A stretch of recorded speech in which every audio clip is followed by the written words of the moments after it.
وتعود بطعم. اذا الحركه كيب موفينج زي ما بيقولوا، لازم تستمر في الحركه. علينا ان نعمل ليس علينا ادراك النجاح. محدش ضامن ان هو يوفق في جميع افعاله، بس لازم تتحرك الاول. استاذ حضرتك بس معانا سماح احمد ده اهليه. الو. السلام عليكم. عليكم السلام ورحمه الله وبركاته.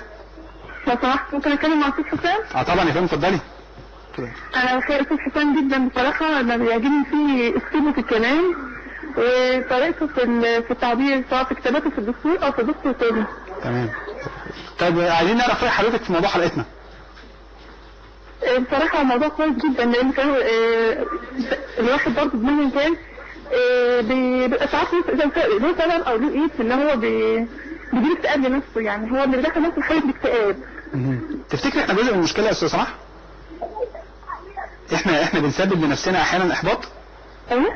عايزين حضرتك بس توطي التلفزيون شويه وتسمعينا من التليفون. احنا ساعات بنعمل لنفسنا المشكله، احنا ساعات بيكون جزء من الاحباط لنفسنا. ايوه. السلام عليكم. عليكم السلام. بسأل حضرتك هل احنا ساعات بنكون جزء من المشكله بنعمل لنفسنا احباط؟ فقدنا الاتصال. طيب حاول حضرتك تابعينا عشان محتاجين نعرف راي حضراتكم. قول لنا احنا جزء من المشكله؟ هو احنا لازم نقول يعني احنا ساعات بنقف نبكي على الصخره لما عندنا مطب في الطريق وما بنحاولش نعمل حاجه، يعني بنسيب الحكايه دي، وده نوع من التفكير السلبي. يعني المفروض الواحد يفكر ايجابيا هعمل ايه؟ مشكله حصلت خلاص. المشكله كمان ان احنا لا نعترف اننا جزء من المشكله. حضرتك اقعد مع اي حد محبط ويقول له طب خير في ايه؟ هيبدا يسرد لك مجموعه من الاسباب ومجموعه من العوامل مش هيذكر نفسه فيها خالص. بدءا بوالده اللي كان بيضطهده، والمدرسه اللي مش عارف ضربته على ايده لما غلط في جدول الضرب، والمدير المتسلط احنا ربما لو اعترفنا بما نعاني منه نملك شجاعه مواجهته وبالتالي الخروج منه. فاول حاجه محتاجينها الصراحه. نقطه يعني تثير حافظتي انا شخصيا، دايما رمي الفشل على القضاء والقدر.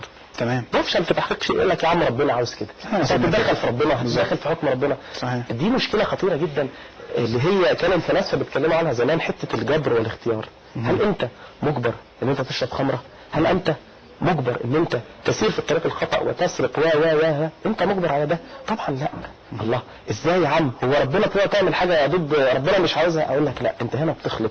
هناك مفهوم اسمه القدره الالهيه ومفهوم اخر اسمه الرضا الالهي. تمام. الفرق ايه؟ انا استطيع ان اخالف الرضا الالهي. يعني ايه الكلام ده؟ يعني ربنا مش عاوز اشرب خمره وانا بشرب خمره، فدي حاجه ما ترضيش ربنا ما يبقاش مبسوط بالعبد عندما يصل بنفسه الى هذه المنطقه. تمام. لكن هل لو ربنا عاوز يمنعني من شرب الخمر يقدر؟ تمام. فاذا الرضا الالهي ان افعل شيئا لا يرضاه الله لانسانيتي ولذلك نهاني عنه، لكن ليه سابني اعمله؟ علشان يؤكد مبدأ حرية الاختيار. انا لو اجبرتك على حاجة هحاسبك عليها ازاي؟ صحيح. فالانسان حر فيما يعلم او يستطيع ان يقبل عليه، ومجبر فيما لا يستطيع. دقات القلب. استاذ حضرتك معانا سلمى. الو. ايوه. مساء الخير دكتور محمد. مساء النور يا فندم. سلمى مع حضرتك. اهلا وسهلا يا سلمى. انا بتكلم الحلقه النهارده كويسه جدا. تمام. حلو قوي، بس كنا عايزين نعرف يعني هل الانسان يعني احنا المشكله عندنا ان احنا لما بنقع او نتكعبل في حاجه زي ما حضرتك في الطريق بنحبط وخلاص بنوصل لمرحله يأس بسرعه جدا. تمام. فايه الخطوات الصح اللي احنا المفروض نعملها مش يعني من غير ما نلجأ لحد ومن غير ما اقعد اشتكي نقعد نعيط زي ما بنقول على ونشوف على طول فشلنا قدامنا، ازاي ايه الخطوات اللي ممكن اعملها بيني وبين نفسي عشان اعدي مرحله الاحباط دي بسرعه وابتدي افكر ازاي اعدي المشكله دي وانجح فيها تاني. تمام. يعني لو الموضوع ده قابلني تاني ما يحبطنيش، لا بالعكس اكثره وانجح فيه. تمام. هنقول عندنا خطوات عمليه محدده وعلميه نقولها نعرف ازاي نقدر نتخطى مساله الاحباط وازاي نقدر نتغلب على المشاكل اللي بتواجهنا.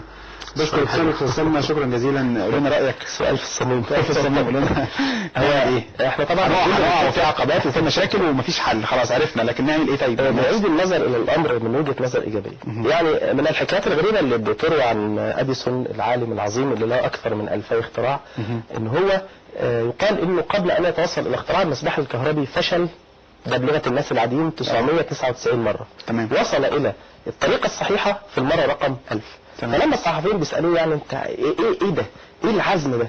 قال لهم انا لم افشل 999 مره ولكني وجدت 999 طريقه لا تصلح لاختراع المصباح الكهربائي. اذا هو الرجل نظر الى هذه التجارب وكأنها خطوات تؤدي الى اختراع المصباح، ولو لم يسر في هذه الخطوات لم يكن ليصل. فهو ده اصلا بيرسخ مبدا اللي احنا قلناه ان النجاح اصله اصرار. الاجانب دايما يقول لك يو كان اف يو بليف يو كان، يعني انت تقدر لو كنت مصدق ان انت تقدر. ودي مشكله بتقابلنا كتير جدا مع الشباب اللي بنقابلهم في الدورات، يجي الناس مش مصدقه انها ممكن تنجح. ده لا طبعا، يعني يقول لك لا اصل النجاح ده يعني 1%. عباره ثانيه، نفس المخترع اديسون بيقول ان النجاح 1% الهام و99% مثابرة وجلد. تمام. وده طبعا رجل له وزن عندما يقول هذه الكلمة، مش استهلاك محلي. تمام. ده عانى ومر وتوصل إلى هذه المعادلة بما استطاع أن يحققه. تمام.